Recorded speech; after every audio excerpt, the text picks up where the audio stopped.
व येथे जमलेल्या माझ्या वेटलिफ्टर बांधवांनो, आज मेजर ध्यानचंद यांच्या जन्मदिनानिमित्त राष्ट्रीय क्रीडा दिवस भारतात साजरा केला जातो. म्हणून महात्मा गांधी विद्यालयाने क्रीडा दिन साजरा करण्याचा निर्णय घेतला आहे. तर त्याच्यामुळे महात्मा गांधी विद्यालयाअंतर्गत वेटलिफ्टिंग स्पर्धा येथे भरवण्यात आली आहे. तर भरपूर वेटलिफ्टरांनी येथे सहभाग घेऊन चांगली प्रतिक्रिया दाखवली आहे.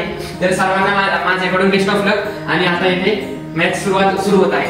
छोट्या गटामध्ये अमोल इसरड 8वी, साई गाडवे इयत्ता 8वी, आराध्य राऊत इयत्ता 7वी, नीरज राळे इयत्ता 9वी, वेदांत सावळे इयत्ता 10वी. मोठ्या गटामध्ये श्वेता तंतुरे इयत्ता 10वी, सिद्धार्थ सातकर 11वी, ज्ञानेश दुधाळे इयत्ता 11वी, आर्यन वटपड इयत्ता 10वी, सोहम सुकाळे इयत्ता 11वी. यांच्या स्पर्धा 10 मिनिटात सुरुवात होणार आहे. 10 मिनिट तुम्हाला कालावधी आहे. त्यानंतर स्पर्धा सुरू होते. पहला प्रयत्न 25 किलो.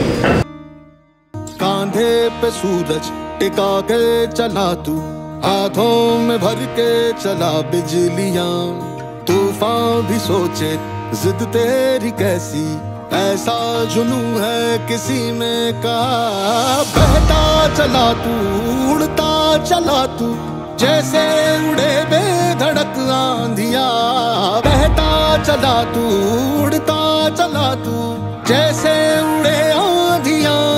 मंजर है ये नया, मंजर नया, मंजर है